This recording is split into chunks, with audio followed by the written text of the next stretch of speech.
আসসালামু আলাইকুম। কেমন আছেন সবাই? আশা করি আল্লাহর রহমতে অনেক ভালো আছেন। আলহামদুলিল্লাহ আমরা অনেক ভালো আছি।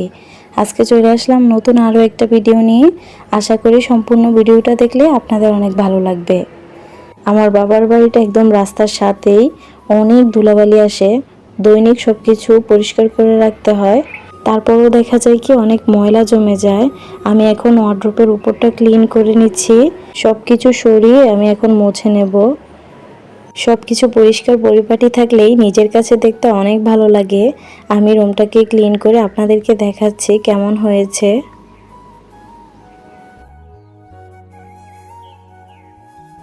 আমরা যখন নিজের সংসারে থাকি মন না চাইলেও কাজগুলি করতে হয়। আর যখন বাবার বাড়িতে বেড়াতে আসি দেখা যায় কি ম্যাক্সিমাম সময় শুয়ে বসেই কাটানো হয়। আমার বাবার বাড়িতে ড্রয়িং রুম হচ্ছে 2টা। আমি এটা অফ ক্যামেরায় গুছিয়ে নিয়েছি, অন্যান্য রুমগুলোকেও গুছিয়ে নিয়েছি। এখানে আমার বোন বেসিনকেও ব্রাশ করাচ্ছে, তারপর নিজেও ব্রাশ করবে। আমরা ব্রাশ করে তারপর কিচেনে যাব। আমার আম্মু আজকে কি নাস্তা বানাচ্ছে সেটা আপনাদেরকে দেখাবো।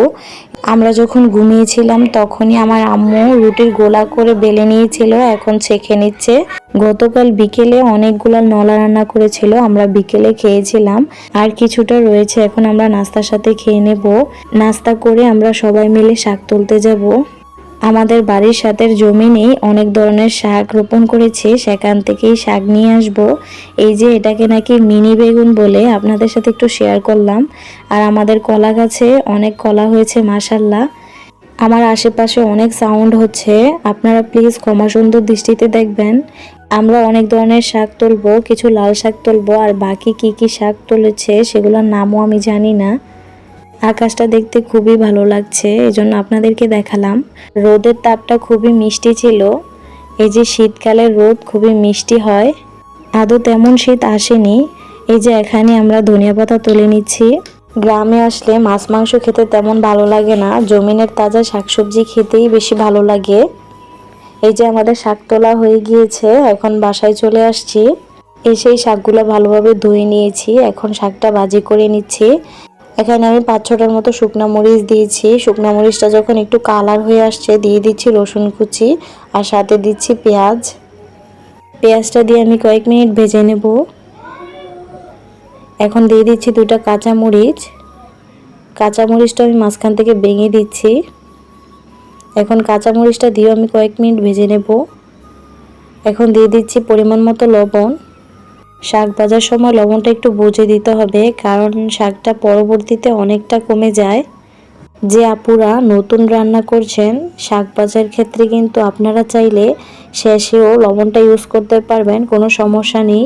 শাক ভাজার ক্ষেত্রে চুলার আঁচটা কিন্তু মিডিয়াম টু হাইটে রাখতে হয়, তা না হলে শাকের যেই সবুজ কালারটা আছে সেটা নষ্ট হয়ে যায়।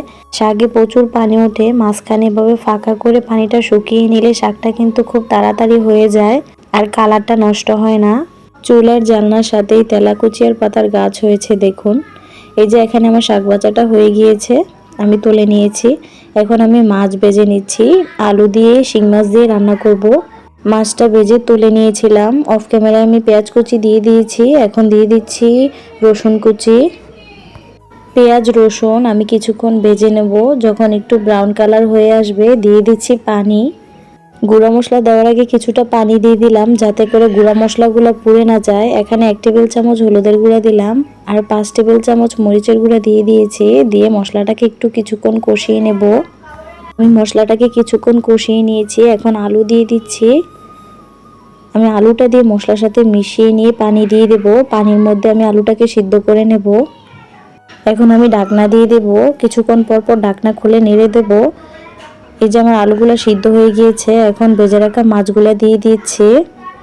দিয়ে আমি এখন আলুর সাথে আরও কিছুক্ষণ কষিয়ে নেব। কিছুক্ষণ কষিয়ে নিয়ে আমি পানি দিয়ে দিব। পানিটা যখন ফুটে আসবে দিয়ে দিব ধনিয়া পাতা, তারপর আমি তরকারিটা নামিয়ে নেব।